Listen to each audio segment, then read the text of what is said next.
K means segmentation is the topic of this lecture.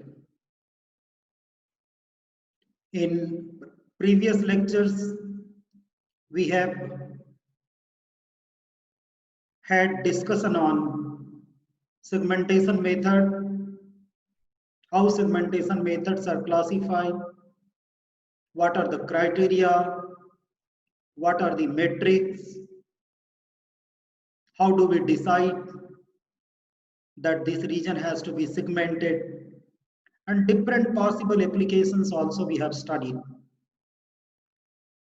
There are two major categories of image segmentation: region based and pixel based. So after discussing introduction of region based split and merge method, which is very popular method, the next method is k-means segmentation method, where k is a number here and means we calculate mean value, centroid value, and we have such k number of centroids or k number of means. This is why the method is called as k-means segmentation method. So as we know that this is a diagram highlighting an image where we will always look at certain meaningful regions, certain meaningful parts from the entire image. And the image segmentation always aims at extracting that meaningful area, meaningful region. We also can classify the image into different types, different clusters. Sometimes we also call it as clustering, because the aim of segmentation is to divide into number of clusters, number of classified regions, especially in medical imaging. When we attempt to extract some tumor or abnormality in any medical image modality, we try to segment the image and try to find some clusters which can carry some meaningful information. It is used to locate objects and boundaries such as lines, curves, etc. in the images. We may be interested to extract lines, boundaries, curves, and all these boundaries and curves are extracted on the basis of some characteristic, some features of images. Those features are mainly grayscale, pixel value, color or texture values. And based on these values, we determine some more parameters, measures which are used to segment the image. Image segmentation generally serves, see, this is an important line. Let me expand the image. Yes, it can be expanded. Image segmentation generally serves as a pre-processing before pattern recognition, feature extraction, compression of image, medical imaging, classification of tumor, detection of tumor. It acts as a pre-processing. Pre-processing does not only mean removing the noise and filtering the image. See, when we are interested to apply the images, use the images in pattern matching. So rather than matching the whole image, if there are some meaningful areas which can be trained and which can be used in matching process, it will help to save time, that is processing time, as well as the memory space requirement. And therefore, it is used as a pre-processing. Feature extraction. If we extract a set of features which we are interested to extract from the images in certain applications, and we extract the desired features from the entire image, the number of features will be large. So it increases dimensionality problem. So in order to deal with what we do, we will find out, we will highlight the meaningful areas, and in those meaningful areas we can extract the features, we can use those features in the mapping, in the uh, you know medical imaging, in the classification of images, in comparison of the images, etc. Image segmentation is considered therefore as a classification of image into different groups, different clusters. Invariably, sometimes k-means segmentation is also referred as k-means clustering, k-means classification method, k-means clustering method. And this is very popular method, very popularly used in different research and the application of segmentation while segmenting the important information from the images. Look at this example here. I have just included one example. Let me, yes, reduce the size of my speaking image. So you can see here, I think this moving picture, moving image rather than video says a lot of things. That there is a traffic, vehicles are moving, even the pedestrian are also moving. There are different types of vehicles, there are different types of crossroads and markings are there on roads, there are symbols, there are buildings, market is there, road signs are there, a lot of things are there. If the same implementation is simplified or done using self-driving car, driverless car. How does driverless car run on the road where this much traffic is there? People are also walking. The different roads are, meeting at different points. Market is there, buildings are there. How it will identify? And that too, when driverless car moves,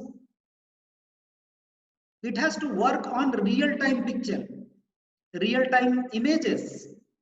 So most important method technique which helps in such application, in identification, in locating and classifying the objects into different categories, whether it is vehicle, whether it is a building, whether it is a road, whether it is an obstruction, or whether it's my own, way where I have to move. All these can be identified very easily when appropriate segmentation method is embedded in the system to identify and to navigate. So that's one example. Let's take one more example. This is something, say, when we are interested to, detect some cancerous elements. There is an image and you can see there are, some cells are there, and few cells of all these cells might be cancerous. All cells might not be. So the segmentation plays a very important role. Based on the different features of cancerous area and non-cancerous area, it will keep on segmenting, and then based on the features which will be different from all the normal areas, normal cells, the abnormal area will be an outcome of the process when segmentation is applied here. So the benefit of applying segmentation in such application is the exact dimension, size, area, perimeter, shape, all these of different cells can be very easily determined and the classification can be made appropriately. So that's the beauty of segmentation. What is the basis? In the beginning also I was telling you about some features or parameters.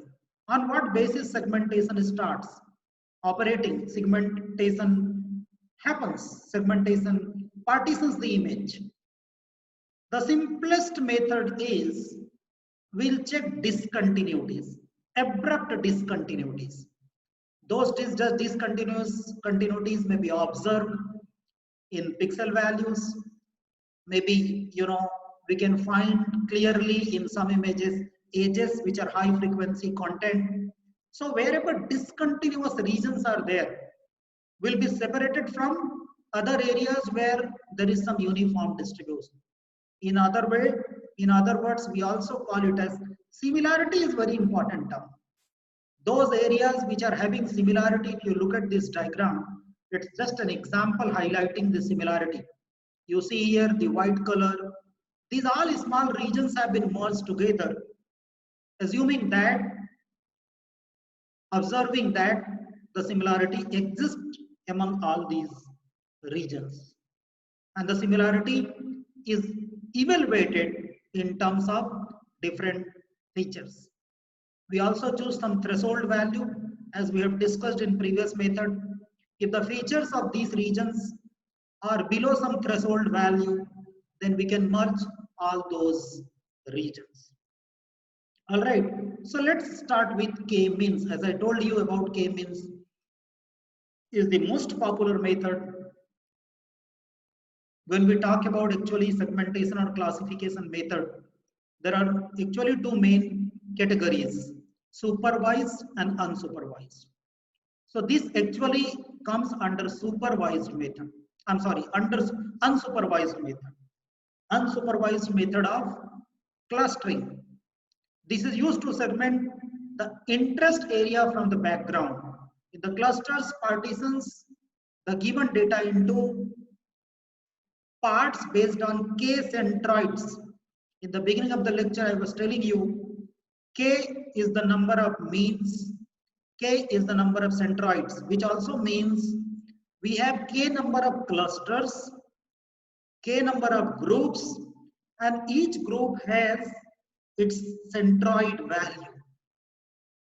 When we have unlabeled data, when do we use k-means?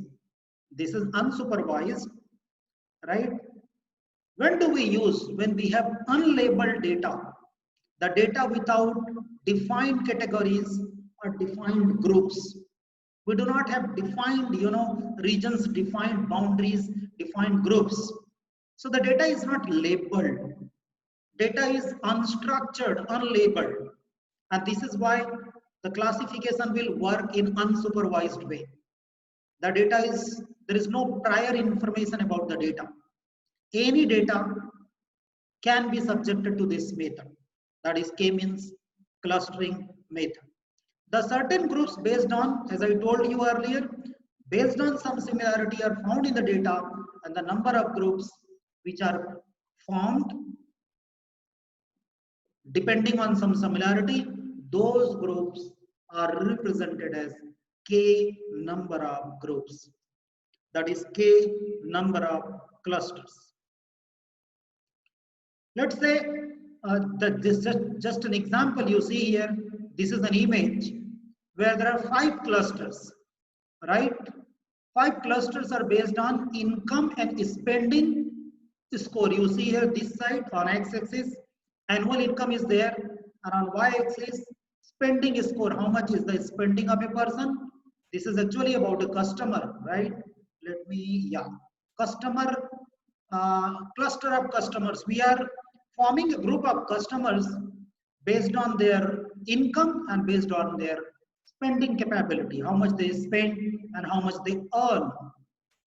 So yellow dots here represent centroid of each cluster. If you look at here, this is one cluster where a lot of areas where green colored dots are there. Then there is a red one. Then there is, other blue color. And then there is another blue color. This is not blue, it's kind of purple.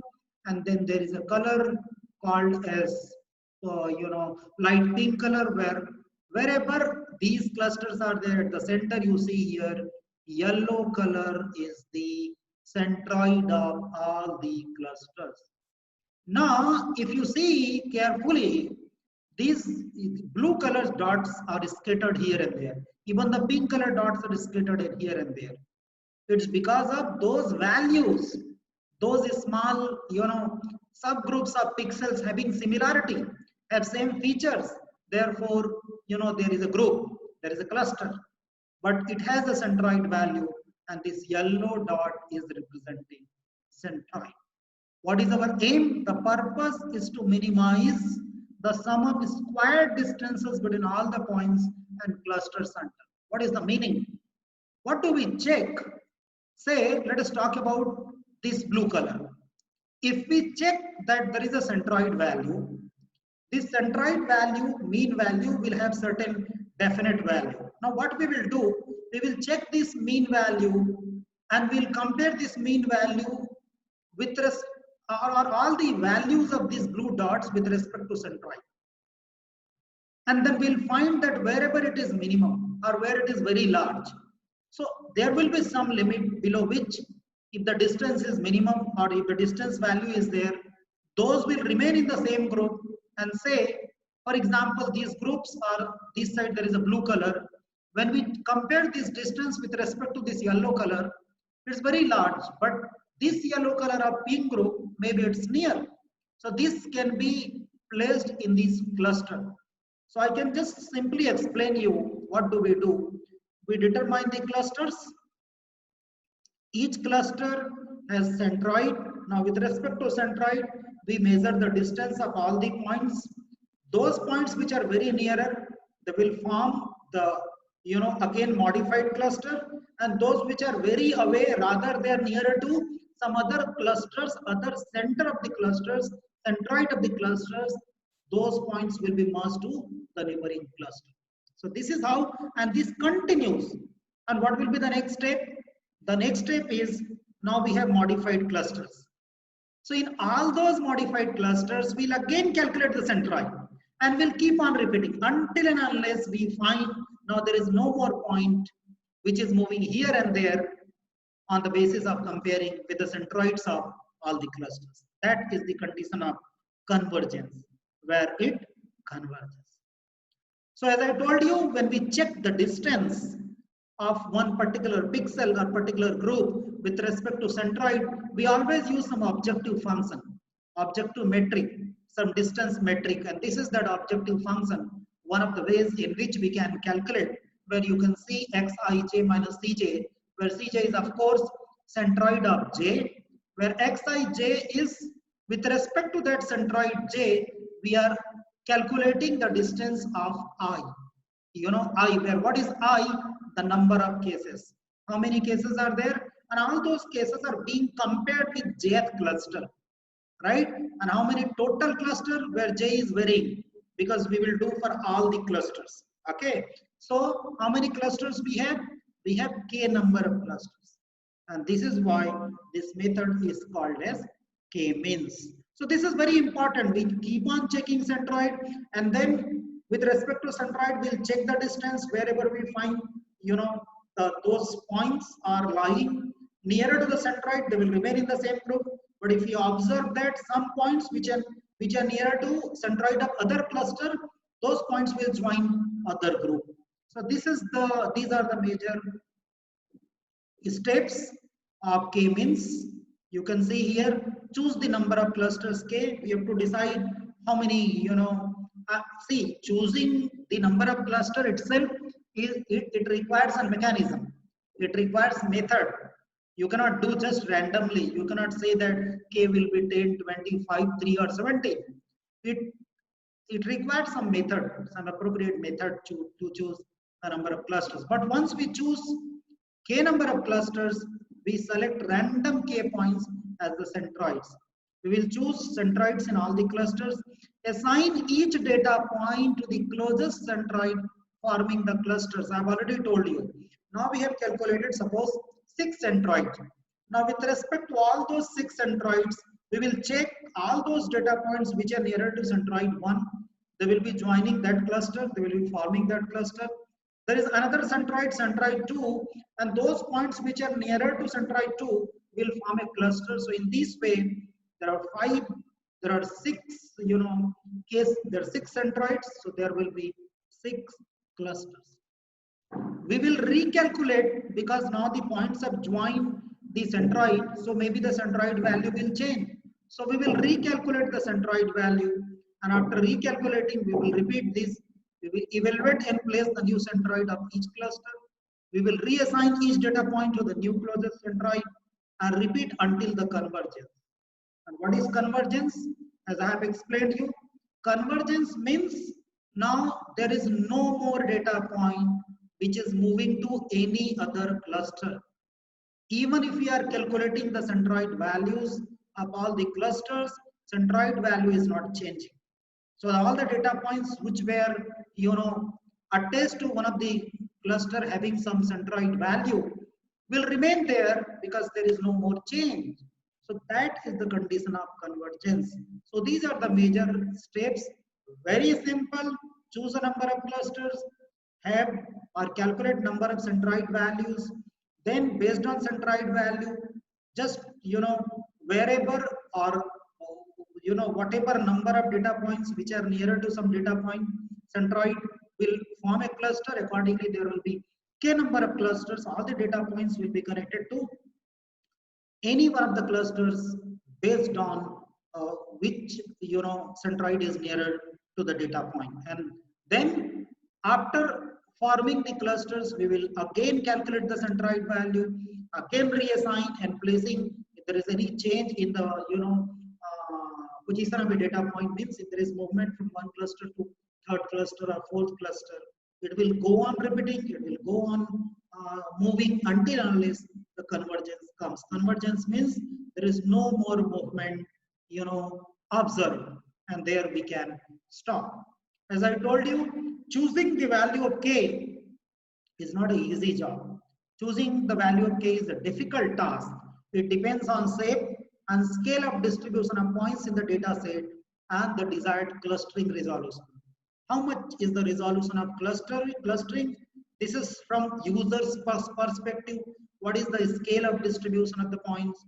All these are factors on which the determination of k depends. If the problem is we cannot choose large value of k, and we also you cannot consider the small value of k. Large the value of k will reduce the amount of error resulting the cluster, and to the extreme case, zero error if each data point is considered its own cluster. Remember, we can choose a big value of cluster. Means suppose we take 100 number of clusters, so there will be small groups, and the possibility is that there will be almost negligible negligible error. But remember, when we go on, when we increase the number of clusters, the number of operations, the processing time, the computing time will be definitely large. So what will be the optimal value? The optimal value is actually chosen, selected as a balance, as a compromise between the maximum compression of the data using a single cluster and the maximum accuracy of assigning each data point to its own cluster. Whether we want better, accuracy, or we want the how much compression we want. Accordingly, we decide the value of k. Because when we want to, optimal or best value of accuracy, then definitely the requirement of k will be high. But we have to compromise. We have to have balance. The cost of implementing with large value of k will be more. There are methods. One of the popular method used in choosing the value of k is elbow method. Now, how does this elbow method work? Let us see. The clusters are defined such that the total intra-cluster variation, not intra-cluster variation or total within cluster sum of square is minimized. We choose the cluster so that when we find the number of clusters, there is intra-variation inside the cluster, and that intra-variation is less. If the variation is large, means there is possibility that the points will move from here to there more number of times. So that parameter is called as WCS, within cluster sum of square. Within cluster sum of square. The total WCSS measures the compactness of clustering, which is expected as small as possible. When we say that the cluster is compact, compact means the intra, cluster variation is very small. So therefore it's compact. So the WCS has to be, has to be in such a way, has to be selected in such a way that there is good compactness. There is a plot, that's the plot between WCSS versus number of clusters. You see here, when we are increasing the number of clusters, the WCSS, that is within cluster variation, and that within cluster sum of square is reducing. Obviously, I told you, as we are going, as we are increasing the number of clusters, so the groups will be smaller in size, error will be very less, so intra-cluster variation will be less. So we have to, choose at certain point, we have to decide that where exactly we should, consider the boundary between or mid value between the total range, between the two range, between the entire span. So wherever there is, bending, or we can easily find that the two curves are meeting, and after that particular point, the change is abrupt in the line when we draw the characteristic. That particular number of clusters can be chosen, right? Let us see how exactly it works. You have seen the diagram. We evaluate the clustering for different values of k by varying 1 to k. You see here, by 1 to k we calculated. What did we calculate? WCSS. And then we plotted. For each k, calculate the within cluster sum of square. We can do it. Plot the curve of WCS versus number of clusters. We have done it. The location of bend, as I told you, the location of bend or knee in the plot generally is considered as an indicator of appropriate number of clusters that can be considered as the optimal value. So look at here this diagram. In this diagram, there is a bend. There are two bands, right? Here there is one more, but here bending is more. Where exactly between 4 and 6, which is 5. So the number of clusters which can be chosen for this particular example may be 5. So this is how the elbow method works. These are the steps. So please understand, when we want to choose the number of clusters, there is a method. And this is one example that how you look at carefully the diagram, right? There were initial clusters. Now you can see there has been movement. The centroids have moved. Can you see here, right? And of course, the number of clusters is also changing, right? The number of clusters have been relocated. The clusters have been relocated. In fact, the number is also changing. So this is how that's one example where the number of clusters is chosen. This is, let's take one example. There is an image, right? This is original image after converting into different color domain, and then you look at here that there is original image, right? We have to understand something, and you see here this is the original image. Now this is segmented image. In this segmentation, what is the number of clusters used? 3. Let us go to the next diagram. We'll check, and this is the case where the number of clusters is how many? Number of clusters is 5 here. Let us go to the case where number of clusters is 7. And you see here, when you have 7 and compare with 5 and even compare with 3, you just check when you have more number of clusters, more number of segmented areas, and I believe better number of regions where we can visualize some meaningful or clarity in the different regions. So with the increase in the value k, the image becomes clearer because the method can classify more number of clusters easily. So that is very simple. When we increase the number of clusters, more clarity is there, more number of clusters, so visualization will be better, and that segmented results will be good one. But as I told you, that there is always a compromise between the accuracy and the expenditure. The expenditure, because if you are using more number of clusters, there are constraints which I have discussed in the previous lecture. Look at one more example where this is the original image and this is the segmented image when the number of clusters is 6. Look at carefully. This is a different image. The number of clusters is 6. So what point I want to make here is same number of cluster is used in this image and in this image. Now, if you compare the clarity and the quality in which the segmented areas are better visualized, it differs. So it means that choosing the number of cluster, say it's 6 in this image and in the next image, that varies, that changes. It doesn't mean that choosing a cluster value 10 is advisable in all the images. It depends what nature of the image it is, what type of image it is, what is the modality of the image. Is it a natural image? It is the scenery. Is it medical image? Is it remotely sensed image? Is it aerial image? Is it satellite imaging? Whatever. And based on that, you know what happens, that when the medical image modality changes, when the type of image changes, so what will happen? We talked about WCSS. See here, we discussed about WCSS.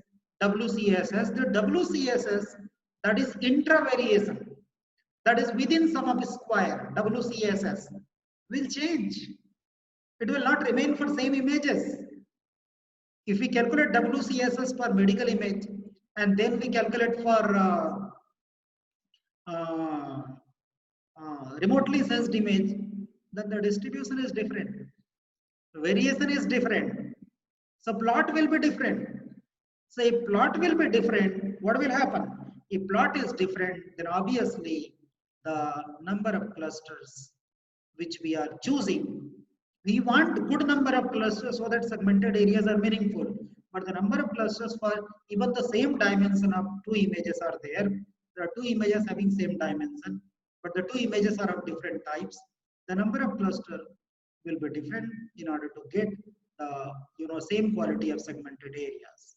And there are other methods, but elbow method is very popularly used in choosing in deciding the optimal value of the clusters, that is number of clusters. So let's summarize this lecture. This lecture is all about k-means segmentation method, which is also referred as k-means clustering method. K-means clustering method is a very, very popular method used in segmenting the images in a number of applications like medical imaging, detection of cancer, detection of cancerous cell, detection of tumor, in remotely sensed images in order to highlight certain areas where we are interested to highlight a particular object, maybe crop or maybe damage to some surface, damage to some area. We want to assess, then k-means clustering is used. In a driverless car kind of implementation, in the navigation of robots, the method can be used. How does it work? The process is very simple. As its name suggests, k-means. So in the beginning, what do? We divide the whole image into k number of clusters. And what is that capital K is? Actually, in all the groups, we check, we calculate, we decide 5 different centroid values. And based on those 5 is a number, it may be 10, 20 or whatever. So we choose a number of clusters. Each cluster will have a centroid value. Then what is the next step? All the data points which are there in the image, they are compared with respect to the centroid of the different clusters. Wherever we find that the data points are nearer to a particular centroid in that cluster, those data points will be moved, and other data points will be moved to other cluster where they are found to be nearer to that centroid of the corresponding cluster. So in this way, we'll form a new clusters.